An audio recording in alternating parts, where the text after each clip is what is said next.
आज हमारे साथ है पूर्व सांसद जो कि भाजपा की रतिया से उम्मीदवार है। 10 दिनों पहले हमने इनसे बात की थी, तो उन बातों को लेकर भी और आपके सवालों को लेकर भी इनसे बात करेंगे। सबसे पहले आपका स्वागत है हमारे चैनल पर। तो आप पहले रतिया से विधानसभा के चुनाव लड़ चुके हैं, सिरसा से आप सांसद रह चुकी है। अब की बार ये चुनाव आपको कैसा लग रहा है? अब फिर से आपको रतिया से उम्मीदवार बनाते हैं? मुझे बहुत अच्छा लग रहा है, क्योंकि जैसे कोई बेटी जो है वो शादी होके ससुराल चली जाती है और उसके बाद फिर वो बहुत दिनों के बाद अगर मायके आती है, तो आप इमेजिन कर सकते हैं कि जैसा उस बेटी को लगता है ऐसा ही मुझे लग रहा है। मुझे बहुत अच्छा लग रहा है कि जैसे मैं वापस अपने मायके में आ गई हूँ और इतना भरपूर प्यार मुझे यहाँ पे रतिया की जनता से मिल रहा है और जबरदस्त उत्साह है। एक तरह से जीत जो है हमारे रतिया वासियों ने पहले ही घोषित कर दी। 10 दिनों पहले हमने आपसे बात की थी, जब आपको टिकट नहीं मिली थी, आपने कहा था अगर मुझे रतिया से टिकट मिल जाती है, अगर रतिया की जनता मुझे जिताकर विधानसभा भेजती है, रतिया की अनेक समस्या है जो उनका समाधान होगा। स्वीकार की जनता फिर से विश्वास कर सकती है? बहुत विश्वास कर सकती है, उतना ही विश्वास कर सकती है जितना कि वो किसी मंदिर में, गुरुद्वारे में या परमात्मा पे विश्वास करती है। मैं इतना विश्वास दिलाती हूँ कि मैं बिल्कुल किसी भी तरह से उनके साथ किसी भी तरह का विश्वासघात नहीं करूँगी और ये हमारा रतिया बहुत विकास करे पूरे हरियाणा के अंदर, नंबर 1 विधानसभा ये कहलाए। जिस तरह से मैंने लोकसभा का सांसद होके पूरे सिरसा की आवाज को पार्लियामेंट में बुलंद किया, 9 की 9 विधानसभाओं के बारे में कोई ना कोई चर्चा मैंने लोकसभा के अंदर की, उसी तरीके से इस रतिया विधानसभा को जैसे एक माँ जी बिल्कुल भाजपा का जो कार्यकर्ता है वो हमारे संगठन की रीढ़ की हड्डी है। अगर कहीं किसी को थोड़ा बहुत मन में गिला शिकवा भी है तो मैं सबसे आपके चैनल के माध्यम से भी क्षमा मांगते हुए ये कहूंगी कि देखिए, अपने घर से अच्छा कुछ नहीं है। आप जो है अपने घर के अंदर रहकर जो सम्मान पा सकते हैं वो कहीं नहीं पा सकते और मैं आपके माध्यम से उनसे आग्रह करूंगी कि वो बढ़ चढ़कर हिस्सा लें और खूब जोश के साथ इस चुनाव को लड़ें और जीत दर्ज करवाएं। लगातार आप ज्वाइनिंग करा रही है और काफ़ी ज्वाइनिंग देखी भी जा रही है, उसके बारे में कैसे? देखिए, मैं बहुत बहुत धन्यवाद करती हूँ आज नरेंद्र बजाज जी जो हैं, जो कि अकाली दल के जिला के अध्यक्ष, उन्होंने आज अकाली दल को छोड़कर भारतीय जनता पार्टी को ज्वाइन किया है और अपने बहुत सारे समर्थकों के साथ।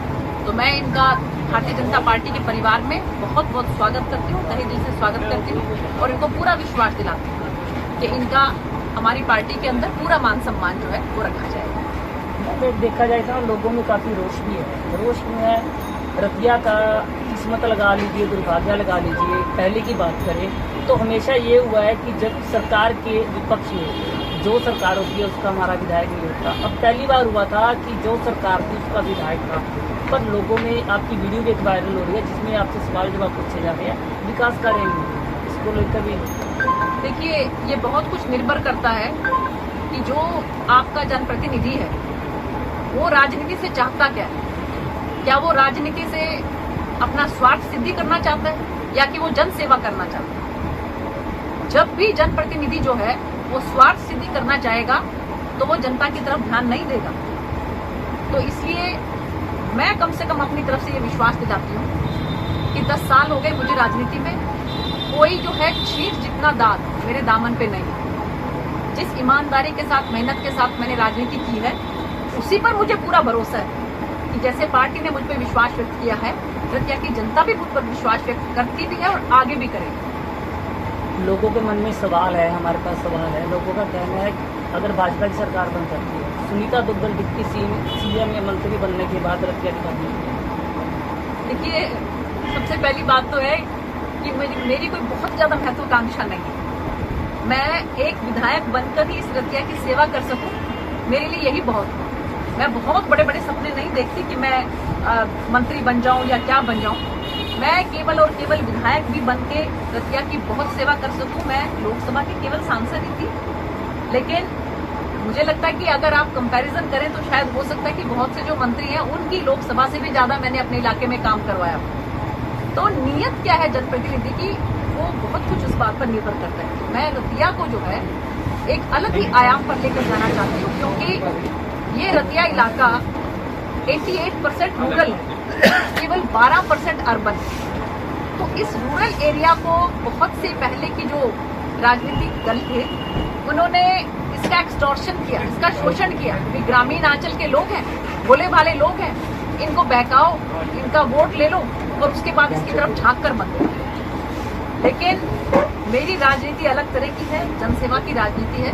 तो मैं रतिया को, जैसे मैंने आपको पहले भी कहा कि जैसे कोई माँ अपने नन्हे बच्चे को संभाल के रखती है, इस तरह से मैं रतिया की जो जनता को और इस विधानसभा को संभाल के रखती हूँ।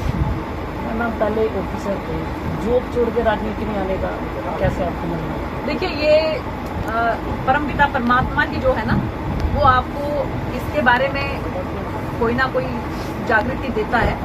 क्योंकि मैं शुरू से ही, बचपन से ही कह लो कि मैं जनसेवा में जुड़ी हुई थी और मुझ पे मेरे माँ बाप का बहुत आशीर्वाद है। और मेरे माताजी बहुत ही धार्मिक थे।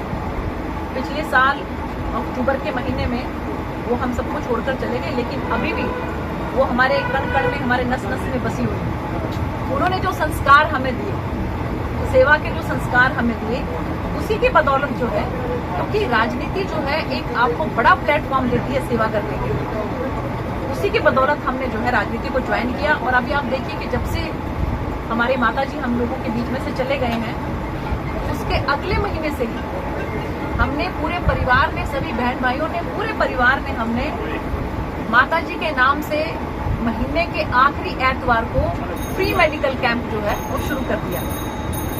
केवल उपदेश देना ये हमारी फितरत में नहीं है। हम पहले वो काम करते हैं, उसके बाद किसी दूसरे को उस पर चलने के लिए कहते हैं। ये महात्मा गांधी जी ने कहा था कि आप कोई भी उपदेश अगर देते हैं, उससे पहले आप उस पर खुद पालन करें। तो नामांकन को लेकर मैं अभी कहाँ पे आ गया है और कब कर रही हो, कौन आ रहा है? माननीय मुख्यमंत्री जी कल आ रहे हैं और 10 से 11 बजे के बीच का समय रहेगा। माननीय मुख्यमंत्री जी यहाँ पर पधारेंगे। हम लोग पहले अपने ऑफिस का जो है वो हवन पूजा करके भगवान का नाम लेकर उसका उद्घाटन करेंगे 10 साढ़े 10 बजे के करीब। और उसके बाद 11 बजे के करीब माननीय मुख्यमंत्री जी आएंगे और माननीय मुख्यमंत्री जी जनसभा को संबोधित करेंगे और उसके बाद हम नॉमिनेशन करेंगे। और उनके साथ साथ स्वामी धर्मदेव जी आ रहे हैं और हमारे राज्यसभा के सांसद सुभाष बराला जी आ रहे हैं। पूर्व में सीकर से सांसद रहे सुमेधानंद जी, जो कि 17वीं लोकसभा में मेरे साथ सांसद थे, वो भी आ रहे हैं। हमारे हनुमानगढ़ के जिला के अध्यक्ष हैं, जिनकी की रतिया विधानसभा की जिम्मेवारी लगी है, बलवीर बिश्नोई जी, वो भी आ रहे हैं। हमारे जिला जो अध्यक्ष हैं बलदेव गुरोहा जी, वो उपस्थित रहेंगे। और हमारी पूरी संगठन की जो हमारी इकाई है भारतीय जनता पार्टी की, और सभी कार्यकर्ता बंधु वो उपस्थित रहेंगे। और आम जनमानस, आप लोगों से भी मैं अनुरोध करती हूँ कि जरूर से जरूर भारी से भारी संख्या में कल आप लोग जो है वो 10 बजे के करीब जो इंपीरियल गार्डन है वहाँ पर उपस्थित हो, माननीय मुख्यमंत्री जी के विचारों को सुनेंगे। लास्ट क्वेश्चन है मैम जी, आपसे, मैंने पहले भी पूछा है, क्या रतिया की जनता आप पर फिर से विश्वास करती है? आप उनको विश्वास दिलाती है कि जो जो समस्याएं हैं उनका समाधान होता है? रतिया की जनता को मैं भरपूर विश्वास दिलाती हूँ, पूरा विश्वास दिलाती हूँ। रतिया की जनता मुझ पर विश्वास करती भी है, क्योंकि मैंने कभी भी उनके साथ धोखा नहीं किया। मैंने जो कहा वो मैंने करके दिखाया।